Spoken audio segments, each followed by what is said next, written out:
Sermão 3. A gloriosa obra do Espírito Santo. João capítulo 3, versículo 5. O Espírito Santo é Deus.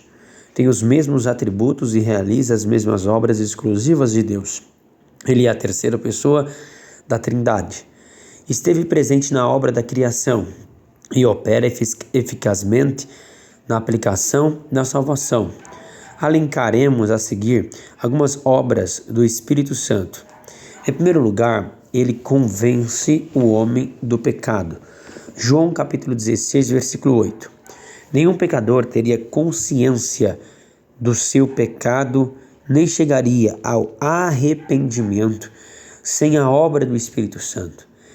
É ele quem nos convence do pecado e nos abre os olhos espirituais para enxergarmos Cristo como Salvador. Em segundo lugar, ele regenera o pecador. João capítulo número 3, versículo número 5. O homem é concebido em pecado, nasce como uma natureza inclinada ao pecado e não pode mudar a si mesmo. Só o Espírito Santo pode mudar as disposições íntimas da nossa alma e nos fazer uma nova criatura. Somente o Espírito Santo pode nos dar um novo coração, uma nova mente e uma nova vida. Apenas pela obra do Espírito Santo, o pecador pode ser regenerado, nascer de novo e fazer parte da família de Deus. Em terceiro lugar, ele sela o crente com propriedade exclusiva de Deus. Efésios capítulo 1, versículo 13. Quando cremos em Cristo, pela pregação do Evangelho, somos selados pelo Espírito Santo da promessa. O selo fala de propriedade. Passamos a pertencer à família de Deus. O selo fala de pureza. A obra realizada por nós, em nós e através de nós é genuína e verdadeira.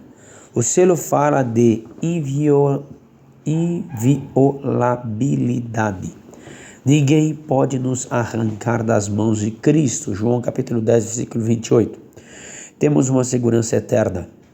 Em quarto lugar, ele é o penhor que nos dá garantia da nossa redenção. Efésios capítulo 1, versículo 14. No exato momento em que depositamos nossa fé em Cristo e recebemos a vida eterna, o Espírito Santo nos é dado como garantia de que aquela obra que foi começada em nós será completa até o dia final. Filipenses capítulo 1, versículo 6. É como um anel de noivado que sinaliza a promessa da consumação do casamento. O Espírito Santo em nós é essa garantia divina de que na glorificação seremos apresentados como noiva imaculada e sem defeito ao noivo celeste. Em quinto lugar, ele batiza o crente no corpo de Cristo. 1 Coríntios, capítulo número 12, versículos número 13. Todo aquele que crê em Cristo é introduzido na igreja de Deus, o corpo de Cristo, pela obra do Espírito Santo. Nenhuma denominação religiosa ou rito sagrado pode nos fazer participantes da igreja, cujos membros estão arrolados no céu. Somente o Espírito Santo tem essa competência. Em sexto lugar, ele dá dons espirituais aos salvos. 1 Coríntios capítulo 12, do 7 ao 11. O Espírito Santo é o capacitador dos salvos para o serviço de Deus. Ele concede dons diversos aos filhos de Deus, segundo a sua soberana vontade. Esses dons são uma capacitação especial para o desempenho do ministério. Não há nenhum salvo sem dom espiritual e nenhum salvo com todos os dons espirituais. No corpo de Cristo não pode existir complexo de inferioridade, nem complexo de superioridade. Deve sim existir mutualidade. Esses dons devem ser exercidos não para a glória pessoal de cada membro, mas para a edificação e crescimento do corpo de Cristo, bem como para a glória de Deus. Em sétimo lugar, ele dá poder aos santos para testemunhar. Atos 1:8. Não há testemunho eficaz do Evangelho sem poder. e não há poder sem a operação do Espírito Santo. A obra de Deus não é feita na força do braço, da carne, mas na virtude e no poder do Espírito Santo. Zacarias 4:6. Ele dá poder à igreja para sair da especulação doutrinária para o campo da ação missionária.